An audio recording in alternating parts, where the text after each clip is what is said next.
Sunday, May 1st, 2022. Welcome to the 12th episode in this series from MeidasTouch and 5-Minute News called The Weekend Show. You can download the show as audio in addition to my daily 5-Minute News podcast, which is a short daily roundup of the news that you can listen to every morning when you have your morning coffee. Get it at iTunes or wherever you get your podcasts. Today, joining me is a winning trial attorney, business consultant and co-anchor and founder of the Legal AF podcast, Michael Popok. Michael, hello. Thank you for joining me. We're cross-pollinating. This is a bit like when Spider-Man shows up in another Marvel movie and everyone's like, wow. I love it. Or when DC Comics and Marvel crossover, which almost never happens. No, I was thrilled that we talked about me coming on the show. I've been a big fan of yours, and this intersection of law and politics that you cover is really, as you know, really important to what we do, and I'm glad that we were able to talk to your audience about it. Well, thank you. And for me, it's such an education because I am from England, obviously, but I've been living in LA for nearly over 5 years, in America for 5 years. And I've been coming here for years, and I really thought I knew this country. And the proof is that you really have to live somewhere in order to kind of get into the fabric of the culture. And I would just say very quickly before we start talking about our subjects today that America is so litigious, and this is something I hadn't really realized until I lived here, because in England we still have a thing called shame, and so it's not really necessary to kind of sue people all the time. And we don't have like the state suing the federal government, which would be councils suing the central government in England. They would never sue each other. They might say something a little bit horrible about them in the press, and there's enough shame for people to change. And this is something I've really learned here. And you'll tell me from a legal perspective, it's like, everyone I meet is a lawyer. You meet somebody who's got this job or that job, but they trained as a lawyer. And it seems that to be well versed in American law is essential to have, to plow your way through this life here. Why is America so litigious? Is it because, law does not stack up in the cell, that, law is not as, I would say well written, but that's unfair. The British legal system and the justice system is famous across the world, but the American system isn't. Why is that? Yeah, I think it's because you might have heard this, Anthony, in your own teaching when you were a small schoolboy abroad. We're rebellious people. I think that we were literally formed from a rebellion, and I mean that in a good way, not in a Jan 6 insurrectionist, attack the Capitol and stop the peaceful transfer of power way. I mean, even the way our Constitution is drafted, the fabric of it, which is what we talk about constantly, because the actual writing is limited. The Constitution itself takes up a small pamphlet if you were to publish it. It is the case law. It is the law of precedent that's established by our U.S. Supreme Court. It is the uniqueness of our state and federal system, which starts from really the beginning of America and the colonies and how they agreed to band together into eventually the 13 states and what that relationship would be between the state and federal government. Now, we're seeing it writ large now by the right wing who have tried to take advantage of all of the interstitial spaces that exist between our Constitution, between the state and the federal government to their advantage. But to answer the question you started with, as a trial lawyer, we are litigious because if we don't stand up for our rights, whether it be against a company that harms a consumer or a company that harms its employee or somebody who's sexually assaulted or discriminated against or somebody who's violating First Amendment rights. And I have a feeling we're going to talk a lot about that today on your podcast. If we don't have an avenue, a ticket into the courthouse, then we've lost what makes America so unique and a shining example, I think, in the right way of democracy around the world. I have one follow-up question to this before we go into our subjects for today. And that is, when did the justice system in America become politicized? Or was it always politicized? Because, in the UK, we have the High Court and the Supreme Court, neither of which are politicized. We don't know, other than politicians themselves, we don't know which side of the fence anybody might sit on who works in law. Fundamentally, the reason it's the justice system is because it is separate from politics. When did politics creep into American law? I think it's always been there.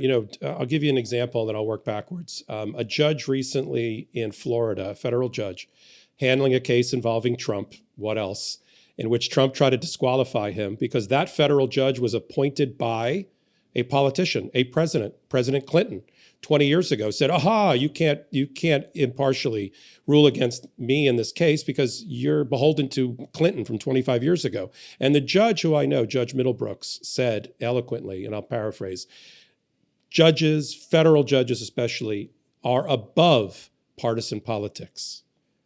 We owe that as part of our oath of office. And that is true, but let's look at the reality. At the state court level, most judges around the United States are elected judges. Many of them, most of them are in partisan races. They run as Democrats or Republicans. Some of the states have said do it nonpartisan, but frankly, all the voters know who's the Republican and who's the Democrat, even in the nonpartisan race. If there's an opening on a state court bench, it's appointed by the sitting governor of that state, who is the head politician for that party in that state. At the federal level, the same thing. The federal senators nominate, if you will, the judge gives the list to the president of their party. The president and the Senate confirm. It's all suffused with politics. But what you're right on point about, is what's happened over the last 15 or 20 years with the partisanship that started, if you really wanted to go back in time to the politics of it, started with Lee Atwater, started with Karl Rove, because the Republican Party is not generally able to win at a national level because they don't have the numbers unless they have wedge politics that they can play. Gays in the military, anti-LGBTQ, anti-abortion. These are the hot buttons they have to play to get more people to go to the polls for them because they can't naturally win large national elections. So they've taken that and they've moved it on through the Federalist Society, which is an organization here in the States, which got founded about the time I was in law school in the early 90s, to bring what they call conservative analysis and a conservative originalist approach to the Constitution, and get judges who adhere to that onto the bench. That is the greatest trick, not of the devil, but of Mitch McConnell, which is to get all of the Federalist judges over the last 20 to 25 years at every level of the federal judiciary, all the way up to the U.S. Supreme Court. And that's where the politicization, it's because the right wing has focused, more so than even the Democrats, on getting like-minded judges in place. Now they're moving on to school boards, and we're going to talk about that later. We are, and unfortunately, it's really come to a head now because, of course, Trump was able to nominate 3 judges, and in that process, Amy Coney Barrett never tried a case before. She's effectively an academic, and then we know about Brett Kavanaugh. He likes beer, but we're also now starting to hear about Clarence Thomas being influenced by his wife, who is a far-right kind of extremist activist. So what hope is there? By the way, Anthony, that's putting it nicely. She subscribes, Ginny Thomas subscribes publicly to QAnon-based theories and always refers obliquely in emails and texts that have now come out through the Jan 6 committee to Mark Meadows and others. She refers to my friend will be really happy about this. And that's code. That has already been translated. That is code for her husband, who is a sitting member of the United States Supreme Court. But what hope is there for people who seek justice? I mean, we have a thing in Europe whereby if you don't get the outcome that you're hoping for in the Supreme Court, you go to the European Court of Human Rights. And that court invariably, because it has such a wide range of justices, from all of Europe, that it tends to kind of see the light. But what hope is there for people who are hoping to be heard? It's not always individuals, often organizations, but they get to that Supreme Court and there's just no point. I mean, this is how we feel about Trump not being prosecuted. Fundamentally, if it ends up in the Supreme Court, of course, his buddies, his henchmen, are going to let him off the hook. Yeah, I like to blow sunshine when it comes to democracy and progressive positions. but it is a dire period in our history. I've gone through it before. At my age, having graduated from law school in the early 90s, I've seen the court change over time. But the difference, back to the politicization of the judiciary and how sad it is.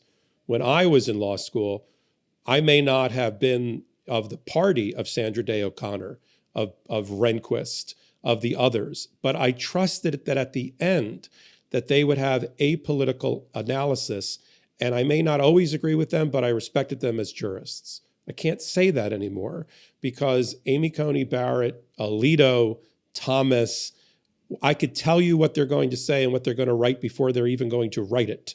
And if that's the case, then where is the independence of the judiciary? Where is fair-mindedness? If I can tell you exactly where Alito and Thomas are going to be. Even the late Antonin Scalia, I may not have agreed with, but he was brilliant. And his writing and his analysis, which I may not have agreed with, at least had some integrity in its reasoning. That is missing now. Read Gorsuch, read Kavanaugh. Doctrine. When I was a kid in law school, precedent rarely changed except for major developments in the law or in society. And you could count on that. If I learned it in 91, it was still there in 2000 and beyond. Now, precedent lasts 2 years, 3 years, 5 years. Let's take that case up again. Let's talk about the baker who doesn't want to bake for a gay couple. Let's talk about the web designer why? We already have a precedent from 5 or 8 years ago. Why are you taking that up other than cravenly because you now have the numbers to make a change in the law? Is that what the law is? You have the numbers so you can force it down everybody's throat? I thought the law was something greater than that. It's very interesting, and we'll get into the weeds of this a little bit today. We're going to talk about Ron DeSantis vowing additional legislative action to dissolve Disney's self-governing district in just a little while. There's all sorts of things going off in Florida right now, and it just seems so ironic that Disney is just the antithesis of Ron DeSantis. Interestingly, I've never seen Mickey Mouse and Ron in the same place at the same time, so I'm beginning to think maybe there's a story there as well. He has more. I think DeSantis has more than 3 fingers, but I'm not sure. Well, yeah, jury's out. We're also going to look at this report out of Minneapolis, which is very tragic in so many ways, but also not a surprise at all. This is the state report that details racial bias in the Minneapolis Police Department. But first, though, I want to look to Elon Musk, the South African who I think a lot of people think is an American. I mean, he is an American. He has citizenship now, but he left South Africa. I think they thought that until he appeared on Saturday Night Live, and then they realized how incredibly weird he is, and B, that he has some sort of accent. Yeah, he has a very subtle accent. I think he left South Africa when he was 22 or something like that. He was avoiding national service, and he went to Canada first, then came to the US, then got his citizenship. But it was announced on Friday that he sold $8.5 billion worth of Tesla shares. I presume so that he can afford to buy Twitter, which he's agreed to do for $44 billion. You could do a lot with $44 billion. Buying a social network organization, I don't know if it's the right thing, but he is the richest man in the world. And so there's been a lot of questions asked as to whether or not the richest man in the world should own really one of the few town squares that America has. This virtual town square where it's where politicians communicate their message. It's where the people talk back. And it's where, I've been on Twitter for, I don't know, maybe it's 12, 13 years now. I was reluctant. I was forced on there by a radio station that I used to work for. And, I'm kind of addicted, but I tend not to engage with people on Twitter because I'm very conscious about inciting, something that really, can easily and quickly get out of hand. Well, with that in mind, Elon Musk did tweet this morning, or on Friday morning, I should say. And let me just quote what he tweeted. He hasn't yet signed the deal, so he's not quite the owner just yet. But he said, "The far left hates everyone, themselves included."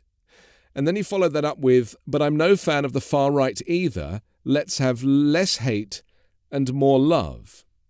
Now, this is just so weird, isn't it? It's like this, for a guy who is saying that he wants to, somehow deal with the problems that Twitter has, which is that it does have extreme views and it needs to moderate. It's almost like he is inciting hate speech just with these 2 tweets on Friday. Well, that's not even his only hate speech directed at either the left or the right, or even Twitter itself and Twitter employees.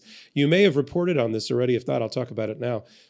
Twitter has, as a covenant, as a condition in the agreement with him, that especially during this kind of look-see period where he can still walk away and only suffer a $1 billion penalty, which sounds like a lot of money, but actually is not. And he would walk away with that. That's like his allowance or pocket change for the week. So he gave himself an out. But he has an obligation, a rep and a warranty, a representation and a warranty, not to criticize Twitter or any of its employees during this period.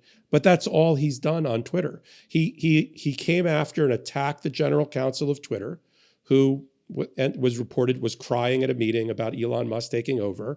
And he went after her as some sort of snowflake, left-wing person. And, so the board, by the way, not only Elon has a way to get out of this deal, the board has a way to get out of it. I know that Jack Dorsey wants his $1 billion parachute on the way out.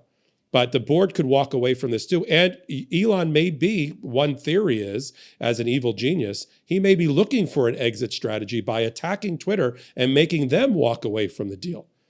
And then he wouldn't have to pay the $1 billion and so on and so on. But he's done this before, though, hasn't he? Do you remember when he said he was going to take Tesla public, and then the shares just went crazy? Well, This one backfired. Exactly. This one backfired on him. First of all, when he tweeted another marijuana reference pipe dream, because whenever he makes an offer to a public company, he always has some $420 amount on it, which is the totemic marijuana messaging that people talk about April 20th. So this was $54.20 as a bid price. When he did it for Tesla back in 2018, he got severely sanctioned by the SEC. He is under a consent decree where everything that he tweets about Tesla has to go through first the SEC for approval before he can tweet it. Now, he tried to get out from under that this week in court, and the judge says, no, I'm not letting you out from under your consent decree, because the SEC was rightly afraid of him manipulating the market and crushing small investors, not the Elon Musks of the world, the you and me's of the world.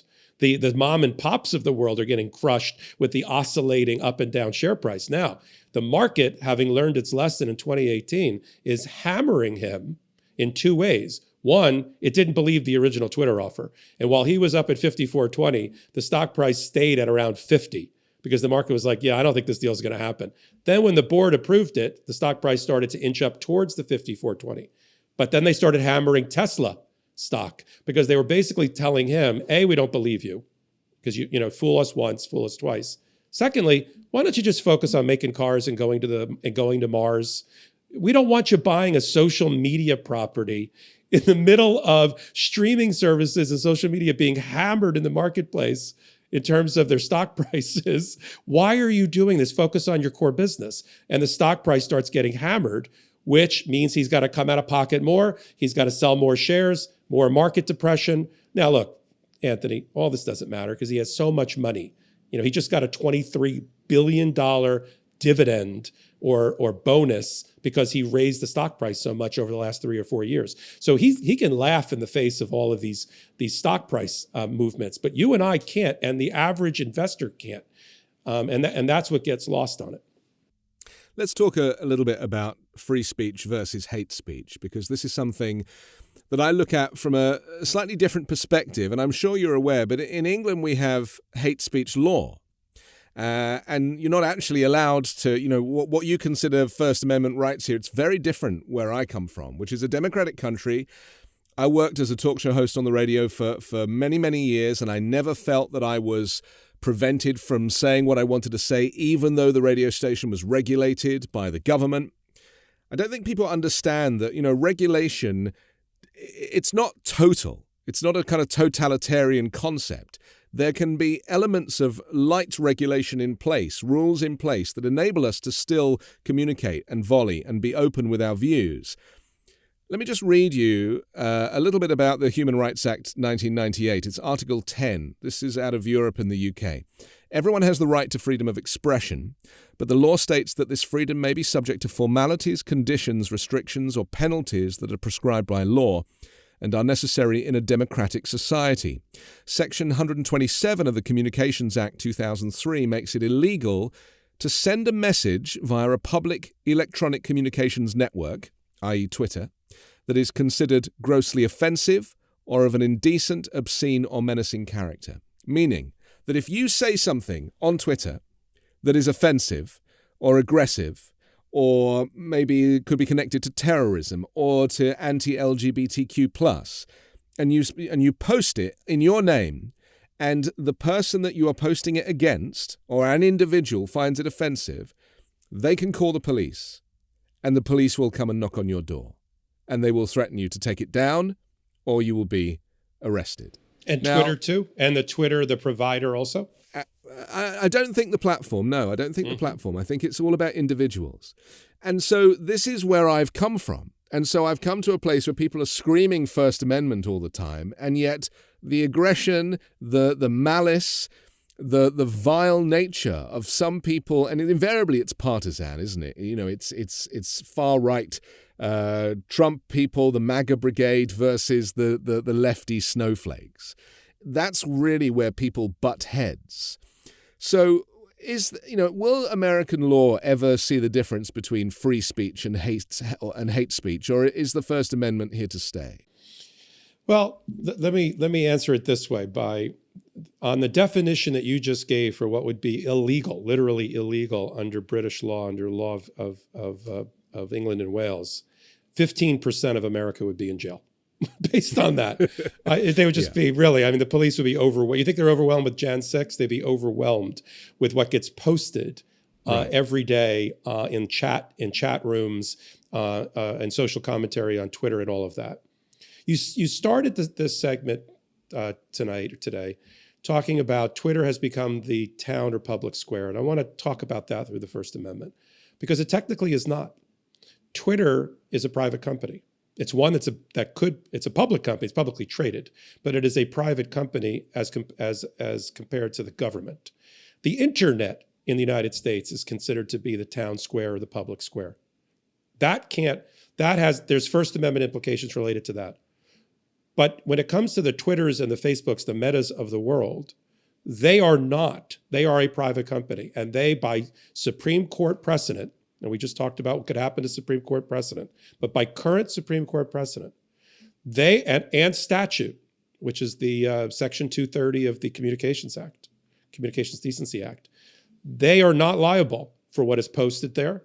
They have complete immunity, and they, under the Good Samaritan provision of Section 230, which has been declared to be constitutional, which is Section 230C.2, if the Twitters of the world, use content rules to take down or ban hateful, violent, racist, lewd, or otherwise objectionable, in their good faith estimate, otherwise objectionable speech, they are not going to be liable. In other words, they are allowed to curate and manage and monitor their platform without fear of liability. And then we go one step further, because in your part of the woods, or where you came from, the European Union has the Digital Services Act, which requires the Twitters of the world to police their platform, or they'll be subjected to a major, hundreds of millions of dollars of fines. So you have that. The First Amendment. Here's the irony, isn't it? Well, America is so litigious, and England is not, which we said at the beginning. And You're yet big on England fines, though. Right. And yet in the UK and Europe, you have way more rules about making sure that this never needs to get to court. I'll tell you what the big difference is. In our country, between our cousins here, in our country, we let the private citizen do a lot of the regulating through litigation. Although there are muscular organizations like the Securities and Exchange Commission, the Department of Justice, your country uses a lot of government agencies to investigate and fine. And you do a lot of fining over there. Now, back to First Amendment and the Twitter platform.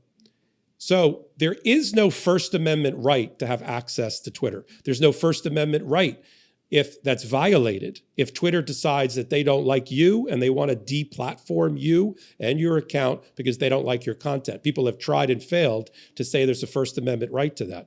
On the opposite side, Twitter has a First Amendment right that can be violated. If the government forces them to put up content that is violative of their community standards under Section 230 and otherwise, that violates Twitter's First Amendment rights. So when we talk about First Amendment and social media platforms, we've got it ass backwards. It's not that the people have a First Amendment right that Twitter is violating. It's Twitter has a First Amendment right not to be legislated about who and what content ends up on its platform. And on the First Amendment, and we're going to talk about it a little bit later about Disney, on the First Amendment, it's against government, state, local, or federal, government interference or abridgment of the right to free speech, not your neighbors, not Twitter, the government. The government can't do things that suppress First Amendment speech, either because they don't like the content or they don't like the viewpoint, not the social media platforms. And that's the big thing. And the thing that Musk misses in his whole, it's a public square. It is not a public square. He's already off on the wrong foot on purpose. He also has to acknowledge, and he doesn't want to because of his entanglements in his business dealings in Tesla, that Saudi Arabia, which owns 5% of Tesla, is not a free society. It is not someone it's not a government that supports First Amendment expression at all. That hundreds of millions of Twitter followers are in countries of totalitarian or dictatorship rule, even though they use Twitter as much as they can, dodging the police and the security forces of their own country at great risk to themselves. He ignores all that because he sits in an ivory tower built with his billions of Tesla dollars and says, like some weird evil genius in a movie, in a Bond movie, and says, oh, the whole world, everything should be free. Snowflakes and right wings should all get together. It's easy to say that everything should be free if you're the richest man in the world. Exactly, but the irony. Right, the irony. But the whole of the West ignores Saudi Arabia's human rights track record. America trades with Saudi Arabia. They just sold $600 million worth of equipment. Our presidents hold hands with the Saudi sheikhs, literally. That's right. And it's the same with the UK, selling stuff. The biggest exports from the UK are arms, invariably to Saudi Arabia. And a reminder, of course, that, 17 of the 19 9/11 bombers were Saudi nationals, and yet they went after Iraq and then Afghanistan. I mean, it's like, right? Yeah. So, we just changed, just on Anthony on that, we just changed the law. Now that the Democrats have control of Congress, we just changed the law to allow the Saudi government to be sued by the victims of 9/11 directly, and then have the assets of the Saudi government be at risk when the judgments are enforced. And that took how many administrations? Even Obama didn't do it, but Biden and his administration did support it, and that change has happened. Let's talk about the elephant in the room. The orange elephant, and that is Donald Trump returning to the Twitter platform. Now, he was banned for life by Twitter. Now, why are his supporters and the right wing so excited that Elon Musk is buying Twitter? They obviously see that this could mean that Trump could return. Truth Social, as we know, Trump's own social media organization, well, it's not really an organization, isn't it? It's not organized. It's not really working. And he, I think, was only able to post his first tweet on it on Friday, where he said something like, "I'm back," and then wrote Kvefi, which was his like famous typo. Yeah. But fundamentally, with a change of ownership, could Trump get unbanned? I mean, he was banned because he incited an insurrection, which tried to overturn the results of the election. I mean, that's kind of a significant reason to be banned in the first place, right? That probably violated the terms of service of the platform. Right. So my question is, really, what are the chances of Trump returning? But in addition to that, it's like, what is it about the right wing and the far right who are super excited about Elon Musk? Because, Musk we don't really know where he sits. He's donated to the Republican Party over the years. He's also donated to the to the Democrats as well. So what is this connection between Musk and the right? And Trump and Musk by extension. I think there was a good line a number of years ago in the candidate that ran against DeSantis, and I'll use it here. That candidate in running against DeSantis said, "It's not that DeSantis is racist. It's that the racists think that DeSantis is racist." Right. And the same thing here with Trump, Musk, and Twitter. I don't know why they're so excited, but they are very excited by Musk taking it over. And so the racist and the right wing think they see a commonality with Musk, a union with Musk. The Saudis are, even though they originally were not excited by the deal because they wanted the dollar to go up from 54.20 to something higher, when that was clear it was not going to happen, they've now said we're very supportive of the deal because they're also supportive of Tesla in Saudi Arabia, and there's financial relationships there. Turkey is super excited about it. All these countries that do not put any value, no, the opposite. They suppress First Amendment speech and free speech of their people, are super excited about Musk taking over Twitter. So to paraphrase, I'm not saying that Musk is against freedom of expression, but the people who are against freedom of expression seem to be very happy about his takeover. And it's very interesting, isn't it? Because the lines are so blurred.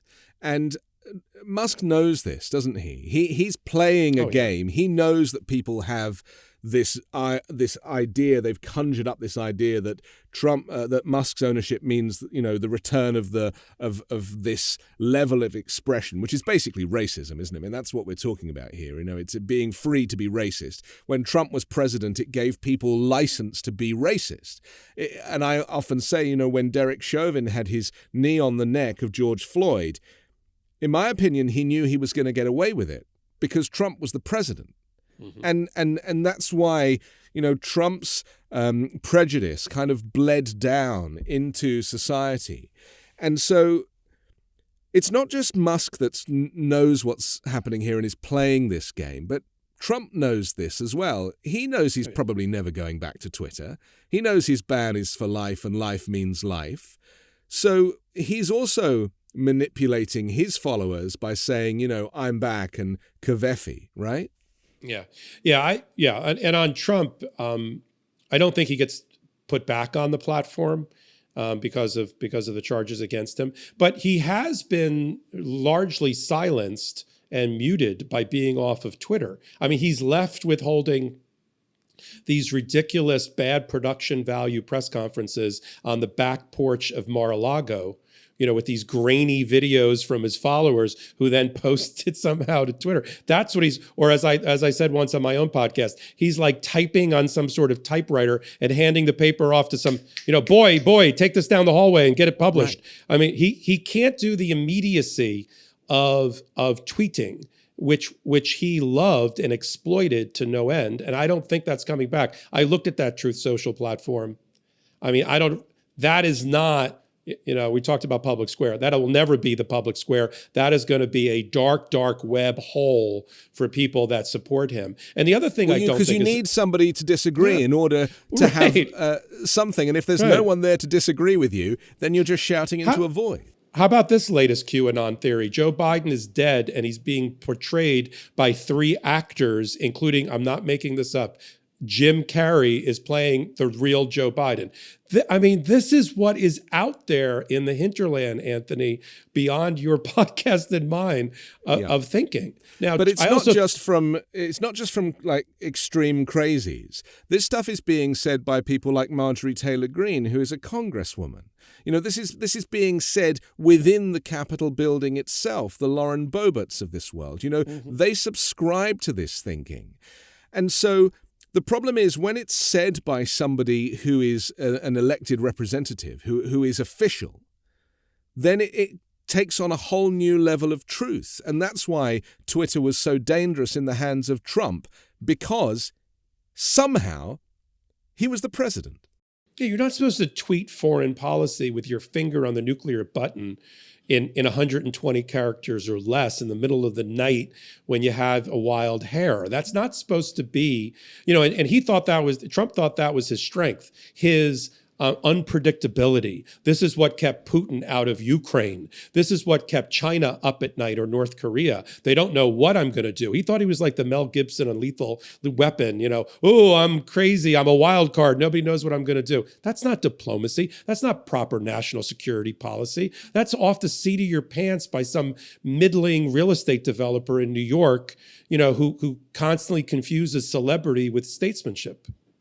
And befriending dictators. The only people he really saw eye to eye with were the Putins and the Kim Jong-uns and the Erdogans. These are the people that he connected with. And Bolsonaro as well, who, has basically formed his... The Trump of Brazil. Did, Bolsonaro did about 2 weeks later, including get COVID. So, it's not all bad. I was going to say, I was just going to say, and you would have seen it if Le Pen had won again, which she wasn't going to, right. But if she had won against, the French president, so that would be a terrible result, because she's Trump in a pantsuit. Let's move to Minneapolis now with our conversation. This is after an extensive state investigation launched after the police killing of George Floyd in 2020 found that the Minneapolis Police Department has engaged in a pattern of race discrimination for at least the past decade. I guess they could have gone back multiple decades, but they just didn't have the time in order to create this, which is very detailed 72-page report. The department said on Wednesday this week that it will negotiate a court-enforceable agreement called a dissent decree with the city of Minneapolis to address the long list of problems identified in the report. You've read the report. I've skimmed through it, and I am completely... I knew it was bad, but this is insane. It's saying that there are disparities in how officers use force, stop, search, arrest, and cite people of color, particularly black people, compared to white people in similar circumstances. But also the social media element, the fact that it turns out police officers have been literally hunting black people on social media and black organizations in order to entrap them and arrest them, which they were never doing for white people. There was not even any criminality involved in their search. They were just looking, like lynching. They were just looking for people to lynch. So did this report come as a surprise to you? The short answer to that is no. And this report's going to be a two-barrel report. This is the report by the the Minnesota Human Rights Commission, which started its investigation the day after George Floyd was murdered by 4 police officers. At the same time that the Department of Justice, with Merrick Garland in its Civil Rights Division, announced almost an identical one, except focused on whether the pattern and practice of both Minneapolis and the city and the police department showed a violation of First Amendment rights of protesters, 14th Amendment rights of equal protection, and Fourth Amendment rights against searches and seizures. So the federal analysis started literally on the same day as the Minnesota one. Minnesota has come out of the box first after 1 full year of detailed analytics to find, and this is their finding, it's one line, probable cause that the city of Minneapolis and its police department have engaged in racial discrimination in their policing for the period of time that you just described. And then they work back in 72 pages of detailed statistical analysis. Anthony, they looked at 800 hours of body cam video from police interactions with the public, mainly Black, Brown, and Indigenous people. They looked at hundreds of hours of training. They looked at thousands and thousands and tens of thousands of pages of documentation and did a statistical analysis. And the numbers are, eye-popping and disheartening, wouldn't even capture it. I don't know if you caught this in your review, Anthony. Let's just put it this way. 14 people died because of excessive force in that time period in Minneapolis. 14. 13 of them were people of color, brown, or indigenous. 13 out of 14. They found statistically that 50% higher use of unnecessary force if the person was Black or brown. Well, wait to hear this one, Anthony. 78% of all traffic stops, and we know what happens, what could escalate with a traffic stop, 78% are of Black residents or people in Minneapolis. The Black population in Minneapolis is only 19%. That's right. 80% of the car stops are Black people. I mean, this is undeniably a racist organization. And I'm going to put a lot of the blame here at not only the people of the city of Minneapolis, because they had a vote a year ago to dismantle the police department and replace it with a agency of public safety. And they rejected that at the polls. They didn't think that it was that bad. And even the mayor was against, who was supportive of going after Chauvin and the rest after George Floyd died. He was against losing control of his police department, which he had as the mayor, was against the referendum to disband the police department. And now, of course, now that the Department of Justice is about to throw the book at them and the Human Rights Commission has thrown the book at them, he said, oh, this is good. This will help us get to the better place. I mean, that mayor is not doing well in my book. How has body cams and cell phone video changed the legal right of reply for victims of police brutality? Because obviously we saw it so clearly with George Floyd, and that was a passerby filming it, and that passerby didn't know really quite what she had done. She'd created an entire movement, mobilizing an entire generation of people, right? I mean, that was the saddest testimony, Anthony, was her testimony and how emotionally and psychologically devastated she has been.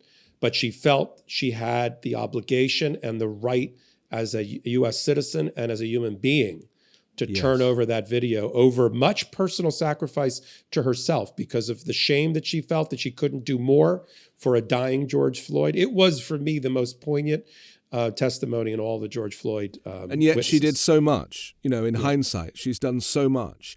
And we saw it just a few weeks ago with the execution of Patrick Lyoya in Grand Rapids, where a white police officer pulls this guy over for a traffic stop for a registration that didn't match the vehicle. Patrick gets out, says, "What have I done? What have I done?" And instead of de-escalating, this police officer screams at him, "Get back in the car." And of course, it all goes horrifically wrong from there, which results in this police officer sitting on this guy's back face down, straddling him and executing him in the back of the head. He turned off his body cam video, we are now discovering, but there were 3 other videos that were, or 2 other videos. One was from the passenger of Patrick Lyoya's car, filming what was going on. So just back to this original question, what was the landscape like legally for victims of police brutality before the advent of portable video? Yeah, thank God for portable video and passerbys, video cameras for security, people with their cell phones, the proliferation of really good cameras and video equipment that's in your pocket, and the requirement of having police officers wear body cams, because now we have tangible, visible evidence that before, frankly, corrupt police were able, because of cooperation with their fellow corrupt police and their unwillingness to cross the thin blue line to testify against one of their own, because that's just the way it's always been with the police department. You now have these independent corroborating pieces of evidence that the prosecution can use, that the civil lawyer can use against the police or to prove it. And how many times have, even with the advent, this is the remarkable thing, even with, Anthony, the advent of the body cam and its mandatory use and video surveillance by passerbys, how many police are not knowing they've been caught on camera, write up their report one way, hoping, I guess, in the back of their mind that some camera didn't pick it up.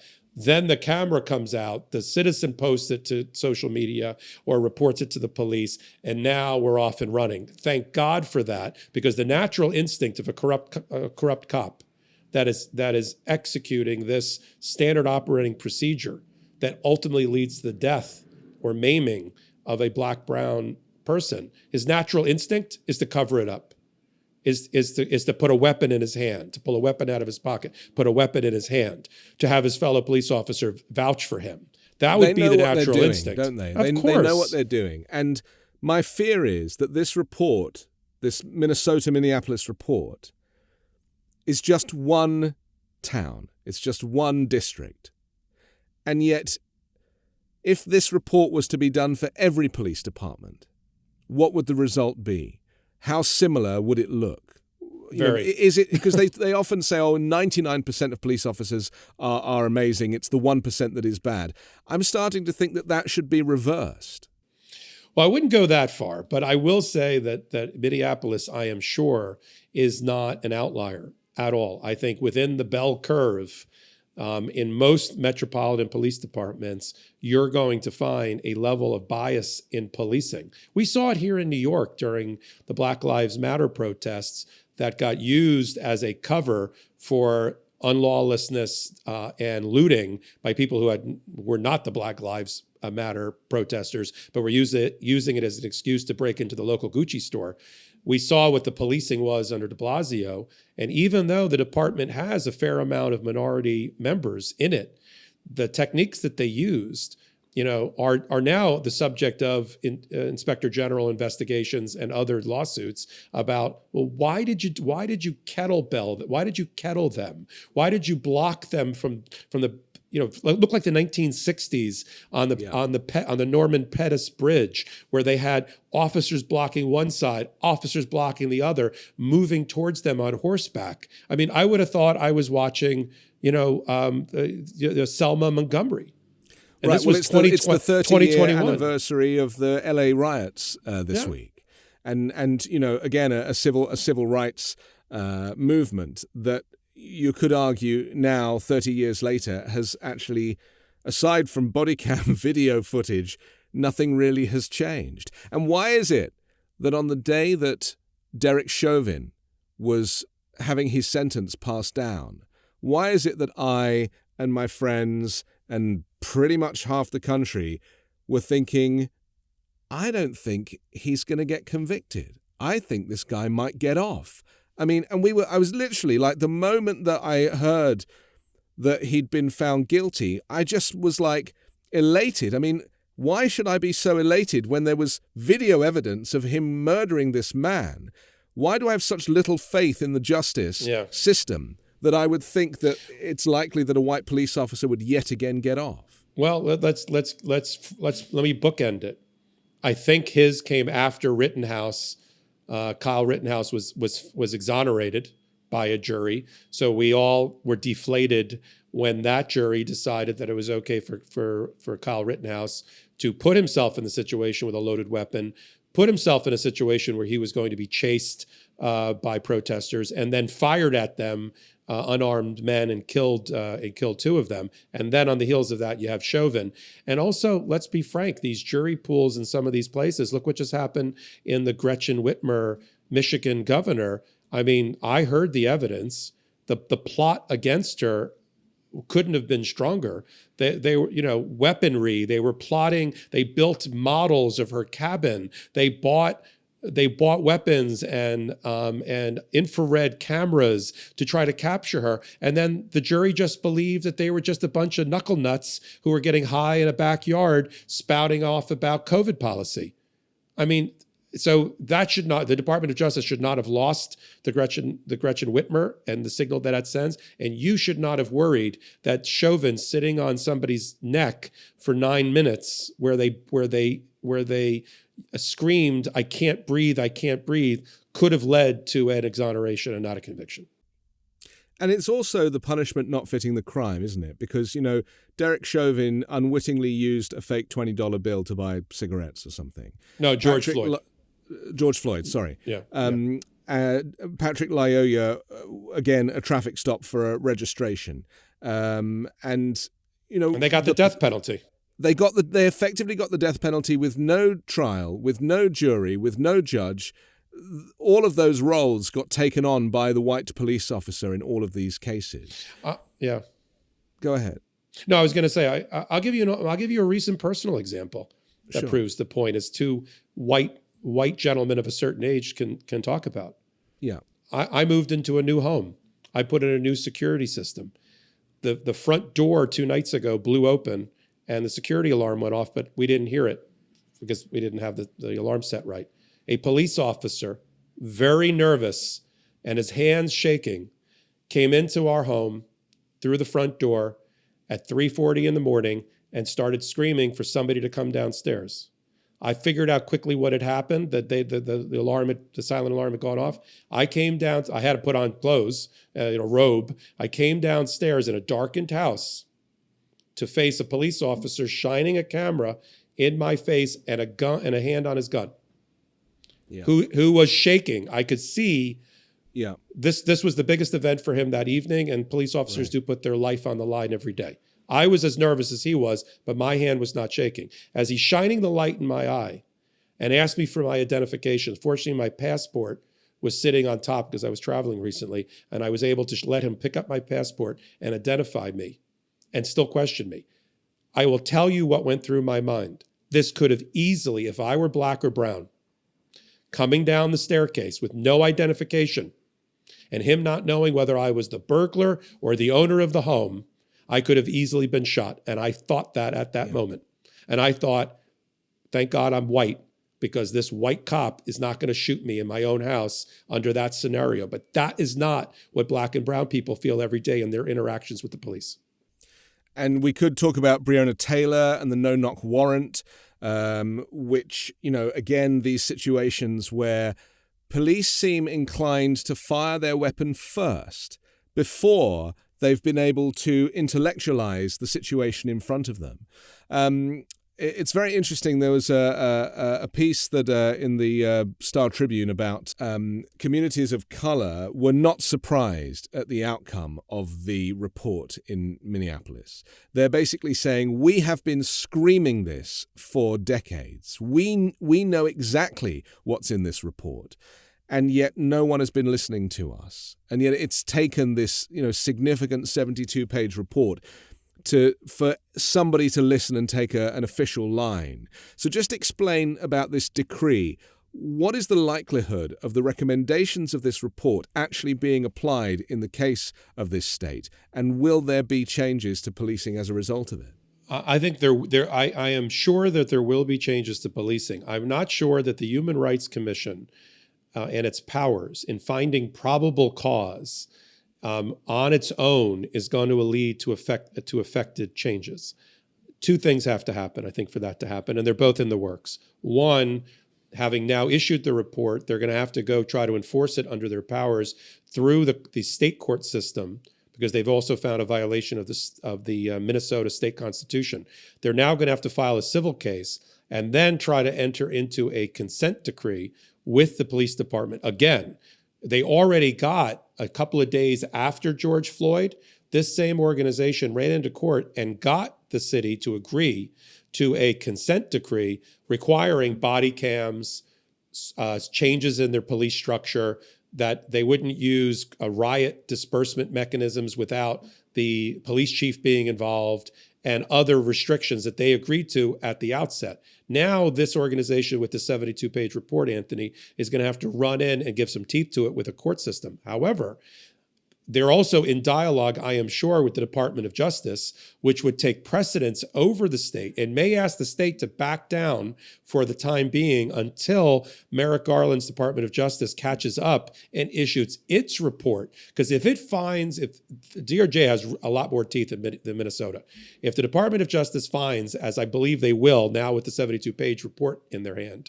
that there is a violation, a systemic pattern and practice to violate the 14th, the 1st, and the 4th Amendment, and to racially discriminate in the state of in Minneapolis and the police department, they then can go into federal court and then enter into negotiations to have a consent decree. It could lead to the abolishment of the police department. It could lead to the decapitation of all of the heads of all of the departments. And it could lead I'm just saying, they could have the power to demand the mayor step down and anybody else in a leadership position in order to effectuate real change and to improve community policing in that town. And then they're going to move on. And people say, well, what is Merrick Garland's Department of Justice doing? They're doing things like this that Bill Barr and Trump never would have done, which is to go after bad cops and bad police departments and for violations of the U.S. Constitution. Okay. Let's move on. I want to talk about Mickey Mouse. I mean, Ron DeSantis. Sorry. He has been talking on Friday about vowing additional legislative action to dissolve Disney's self-governing district. And let's just give a little bit of background to this, because this is after Disney came out against the Don't Say Gay bill, which is a phrase that has been coined by critics of his anti-LGBTQ plus bill, which prevents the kind of teaching of these, sexual or gender issues for children in, I think it's up to third grade, isn't it? Yes. In that state. Interestingly, a bipartisan majority of US voters oppose politicians punishing companies over their stances on social issues. This is a poll that's just been done, a 2-day poll completed on Thursday this week, that 62% of Americans, including 68% of Democrats and 55% of Republicans, said they were less likely to back a candidate who supports going after companies for their views. I mean, it does seem quite an anti-conservative thing to do of Ron DeSantis to want to go after Disney. I have put a couple of things together, 2 and 2, and made 5, and that is that all of this is theatre, political theatre, for the purposes of fundraising. Because, there's the primaries, there's the midterms. This guy's raised like $108 million in the last few months, and partly because he has been on the front pages of all the newspapers.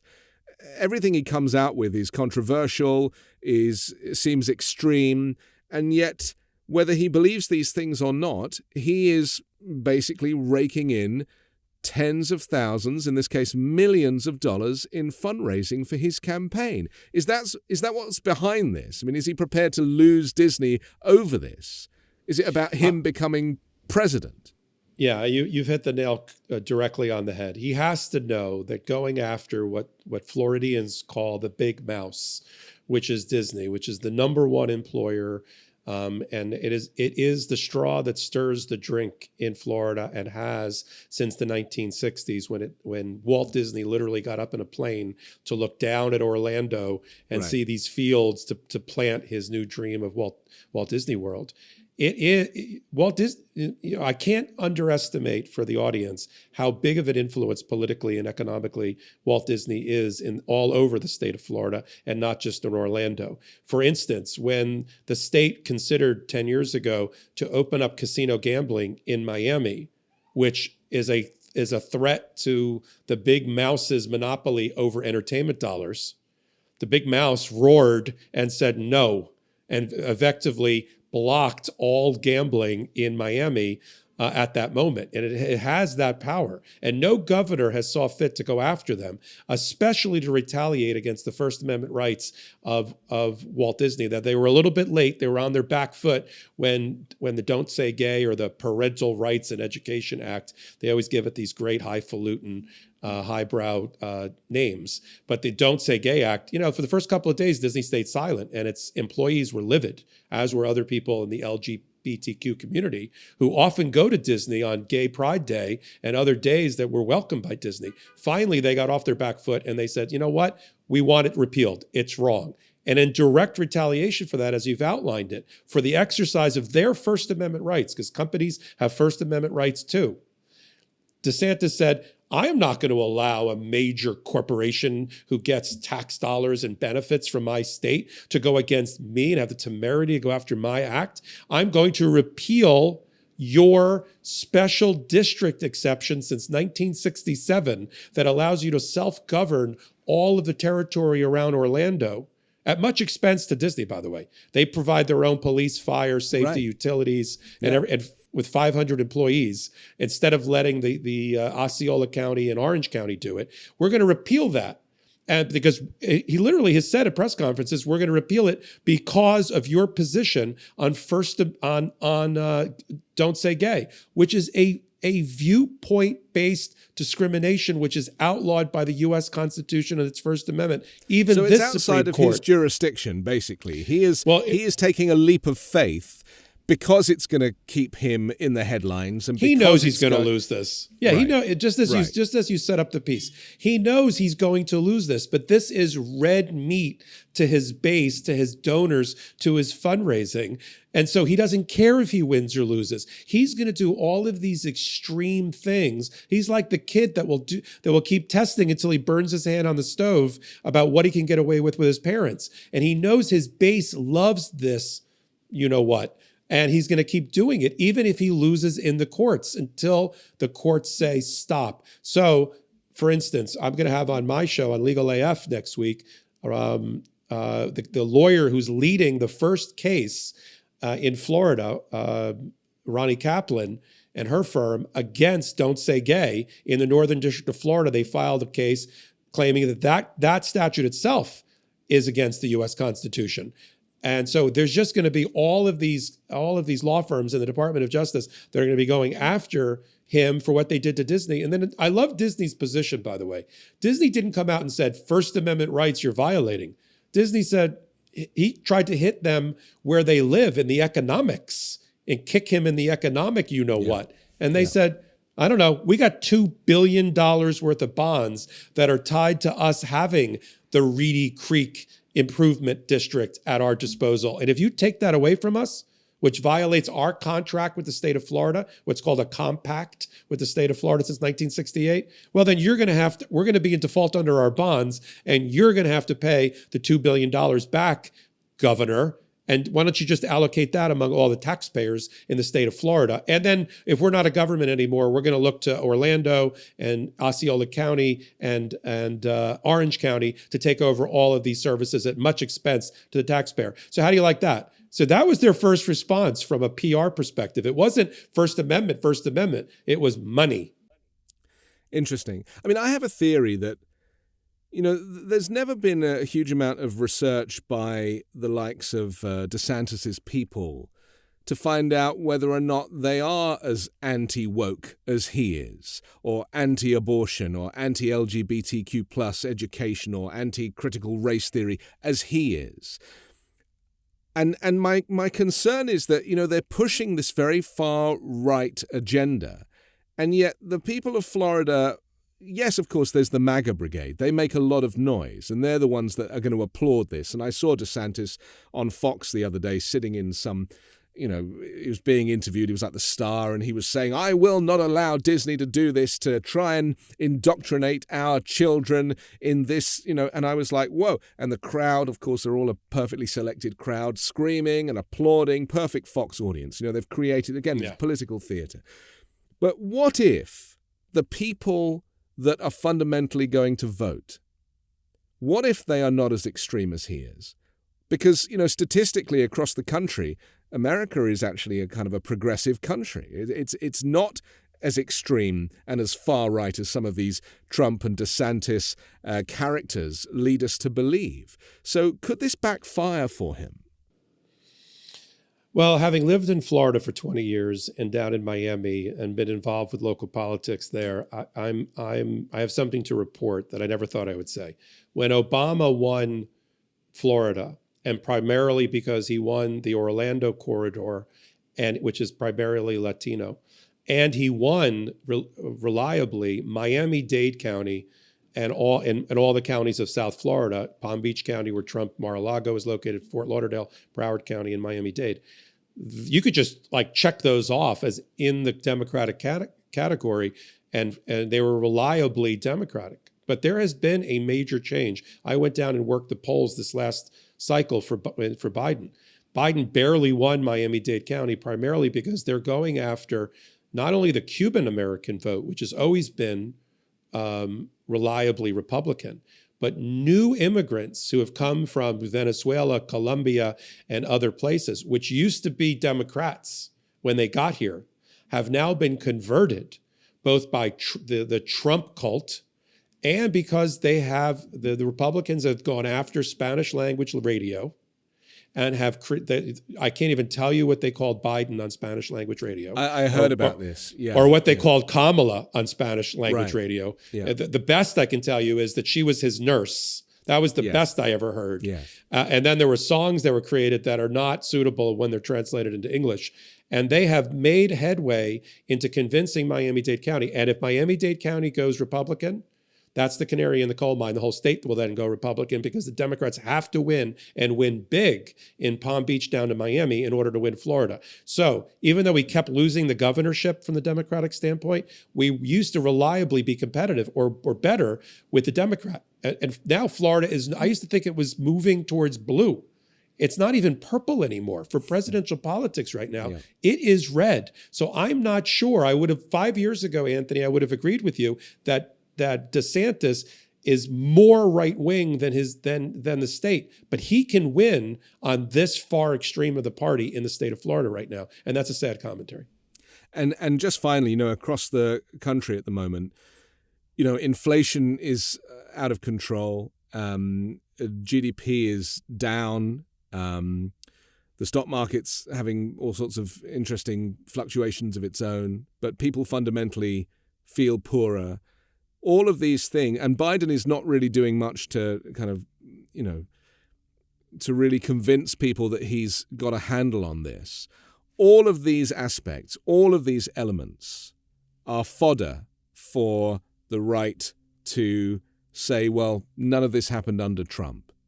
And I am now working on the assumption that Trump will run if he's not prosecuted, and Trump will win if he's not prosecuted. Is that the only reason why he's running, is because he doesn't want to get prosecuted?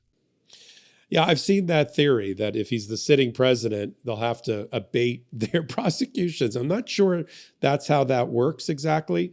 And I think some of these prosecutions, whether it's Fani Willis in Georgia for the interference with the election there with his phone call to the Secretary of State and others. New York looks like it's become totally off the rails with Alvin Bragg, unfortunately. And now we're waiting for Merrick Garland through his grand jury that we now have information about that exists in District of Columbia, which is moving quickly, but is not going to have an indictment ready in time for the midterms. The midterms, unfortunately, look terrible based on the economic analysis of where we are with inflation and job loss. And the first time in a while, in 10 years, that GDP has shrunk.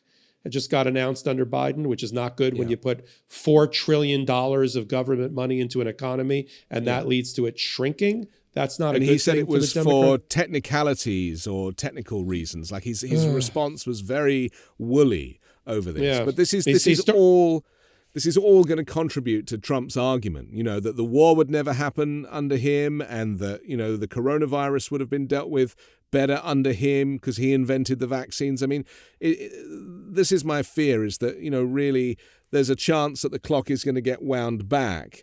And if Trump returns, or one of his surrogates, DeSantis or whoever, that all of these civil rights progressive movements, including this Minneapolis report, will just be thrown into the trash. And the clock will be rewound 50 or 60 years once again. So here's my working theory, which is close to what you said. I don't think Trump is running in order to win, and I don't think he ultimately runs for re-election. But in order to stay relevant, in order to stay and have an ability to raise money, which he needs desperately because a lot of sources of money have been cut off to him and his organization because of these investigations and others and other reasons. I haven't seen a new Trump building or a new Trump license or new Trump hotel at all in the last 2 years, and I live here in Manhattan.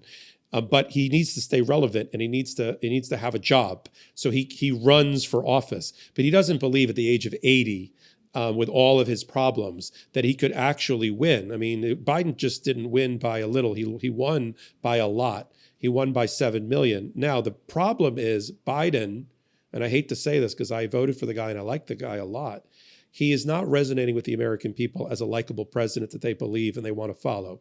And the whole narrative that's been established by the Republicans, that he's in his doddering, that he's not with it, that he's Sleepy Joe have stuck. And he's not doing a great job with the PR related to job creation and all these other things. And as you said, he's had a number of John McCain moments where he says the fundamentals of the economy are strong.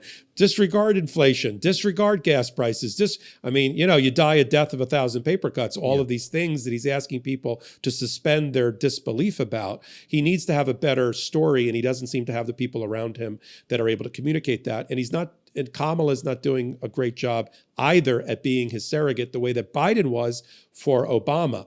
The biggest problem, I don't know if you caught this, Anthony, the biggest problem in the statistical analysis right now is how much he's shedding young people who voted for him, maybe begrudgingly because they wanted Bernie, but they got on board because they're Democrats. The numbers are horrific right now, 20, 30% down in the 25 to 30-year-old market. If he loses the older people and he loses the younger people and the independents, he cannot win re-election. Now, he may not run for re-election. It may not be Trump versus Biden. It may be a Democratic surrogate. I don't know if that's Pete Buttigieg or somebody, or Kamala gets her act together in time so that she could really be the presidential candidate or not. It could be that surrogate versus DeSantis. I think Trump ends up being the kingmaker. It is because he's an egomaniac and puts the crown on DeSantis's head, who then runs, pledging allegiance to everything that is Trump. And you're right. Now we've got a new person. We're going to have a 7-2, 8-1 Supreme Court over the next 20 years, and progressives will never get anything accomplished at the federal level. Okay, thank you very much. I really enjoyed our chat today, and it's great to speak to a somebody who's a professional. Fundamentally, we all seek to be professional, but to be a qualified professional is a cut above. So thank you for your expertise. And I just want to remind people that the Legal AF podcast is twice a week, and it's an excellent education in what's been happening, from a legal perspective across American politics each week. So again, thank you very much, Michael Popok. Don't forget to subscribe to The Weekend Show on YouTube or as an audio podcast, and also the 5 Minute News daily podcast, which drops every morning. I'm Anthony Davis. Join me next Sunday morning with a brand new special guest and 3 more factual news stories to discuss on the 5 Minute News Weekend Show with MeidasTouch.